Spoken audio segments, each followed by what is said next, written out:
Karoline, does President Trump have any plans? The nice weather, everybody's out. It's Monday. We have another big week. On Wednesday, it will be Liberation Day in America, as President Trump has so proudly dubbed it.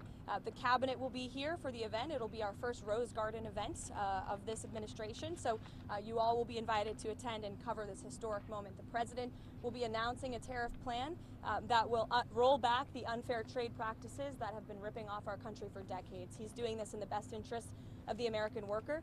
We also had great news this morning on the border. Our Homeland Security team, our national security team, continues to do an incredibly effective job when it comes to deporting foreign terrorists from American soil.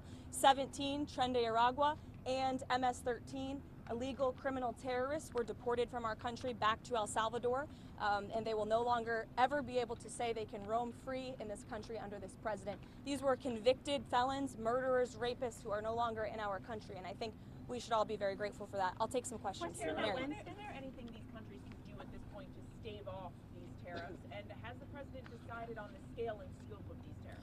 Well, I think, first of all, unfortunately, these countries have been ripping off our country for far too long. And they've made, I think, their disdain for the American worker quite clear. If you look at the unfair trade practices that we have, 50% from the European Union on American dairy. You have a 700% tariff from Japan on American rice. You have a 100% tariff from India on American agricultural products. You have nearly a 300% tariff from Canada on American butter and American cheese. This makes it virtually impossible for American products to be imported into these markets, and it has put a lot of Americans out of business and out of work over the past several decades. So it's time for reciprocity, and it's time for a president to take historic change to do what's right for the American people, and that's going to take place on Wednesday. And what about the scope of them? He said yesterday he would be more generous. What does that mean? I will let the president make the announcement on Wednesday, but it's certainly going to ensure that there's reciprocity and the American people are treated fairly. Has the president determined how many countries are going to see these reciprocal tariffs? Again, I'll let the president get into the specifics of the announcement, but he has a brilliant team of trade advisors. You have Secretary Bessent, Secretary Lutnick, Jamieson Greer, our U.S. Trade Representative, Peter Navarro, of course, and Kevin Hassett here at the White House, Stephen Miller as well. The Vice President has been deeply involved in these conversations.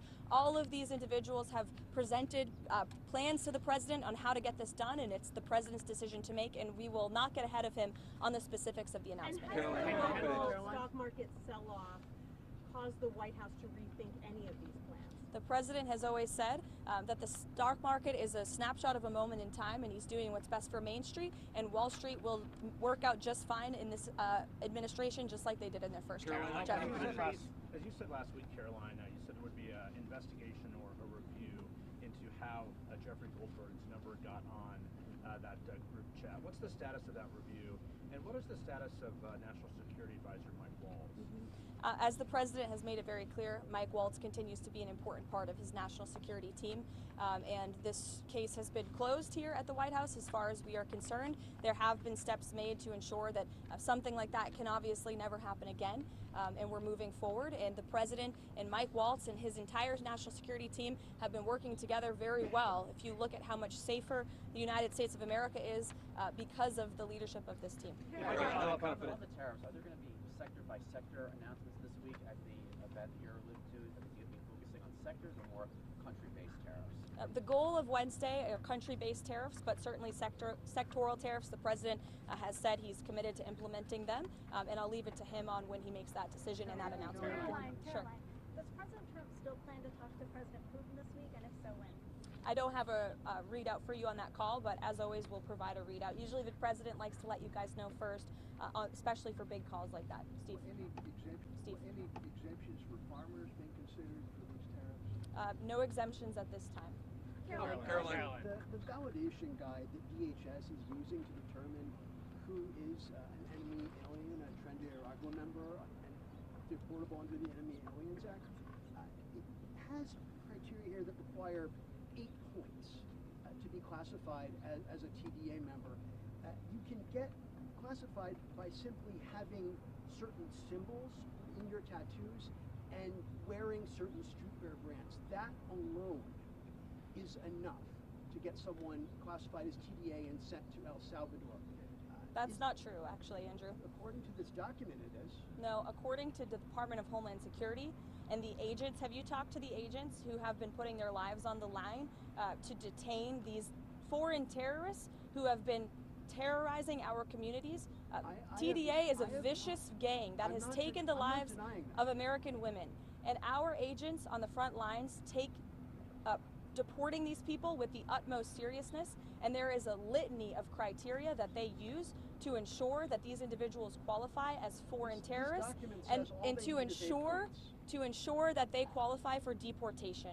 And the president made it incredibly clear to the American public that there would be a mass deportation campaign of not just foreign terrorists, but also illegal criminal aliens who have been wreaking havoc on American communities. And shame on you and shame on the mainstream media for trying to cover for these individuals who have. This is a vicious gang, Andrew. This is a vicious gang that has taken the lives of American women. The government filed in court, which says all. And you said yourself there are 8 criteria on that document. They need 8 points. And you are questioning the credibility of these agents who are putting their life on the line to protect your life and the life of everybody in this group and everybody across the country. And their credibility should be questioned. They finally have a president who is allowing them to do their jobs, and God bless them for doing it. Karoline, what method would the president use to potentially run for a third term? As he said, there are methods there. Look, you guys continue to ask the president this question about a third term, and then he answers honestly and candidly with a smile, and then everybody here melts down about his answer.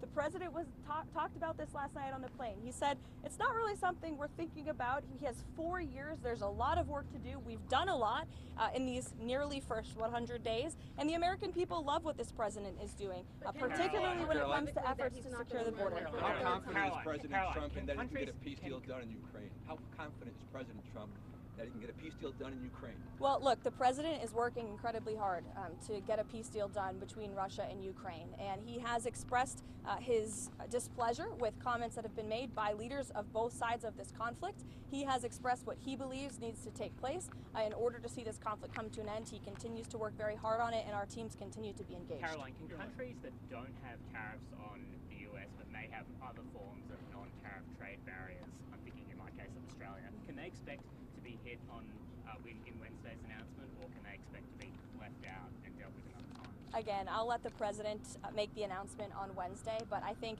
any country that has treated the American people unfairly should expect to receive a tariff in return on Wednesday. Karine, you talk about the European Union. Is the president expected to impose those tariffs in blocks, or will he distinguish countries within those trading blocks? Again, I will let the president get into the specifics of the announcement. It's his announcement to make. It's going to be very exciting. We'll see you guys in the Rose Garden. And you will also hear directly from the president if you have any lingering questions.